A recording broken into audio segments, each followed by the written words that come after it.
Tēvs. Tā Jēzus runāja, un savas acis uz debesīm pacēlis sacīja: Tēvs, mana stunda ir nākusi. Apskaidro savu dēlu, lai dēls apskaidro tevi. Itin kā tu viņam esi devis varu pār visu miesu, lai viņš visiem, ko tu viņam esi devis, dotu mūžīgo dzīvību. Bet šī mūžīgā dzīvība, ka viņi atzīst tevi, vienu patieso Dievu, un to, ko tu esi sūtījis, Jēzu Kristu. Es tevi esmu paaugstinājis virs zemes, pabeigdams to darbu, ko darīt tu man esi uzdevis. Un tagad apskaidro tu mani, Tēvs, ar to skaidrību, kas man bija pie tevis pirms pasaule bija.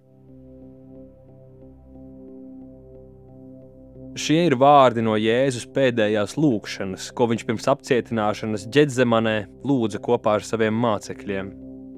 Tajā viņš atskatās uz savu zemes dzīvi, no piedzimšanas līdz brīdim, kad viņš kalpoja ļaudīm tos mācīdams, par viņiem lūgdams un viņus dziedinādams. Nu ir pienākusi Jēzus nāves stunda, lai caur šo nāvi mūs visus glābtu un samierinātu ar Dievu. Jēzus domas ir pievērstas Tēvam, kurš viņu ir sūtījis un kurš jau pavisam drīz viņu uzņems mājās. Viņu starpā valda neaptverama mīlestība, un arī mūsu glābšanas plāns ir radīts šīs mīlestības dēļ. Savu uzvaru šī mīlestība svinēs brīdī, kad Jēzus mūs aizvedīs atpakaļ pie Tēva, uz mūžīgiem laikiem atbrīvojot mūs no grēka varas un nāves. Kungs, paldies Tev par Tavu beznosacījumu mīlestību. Āmen.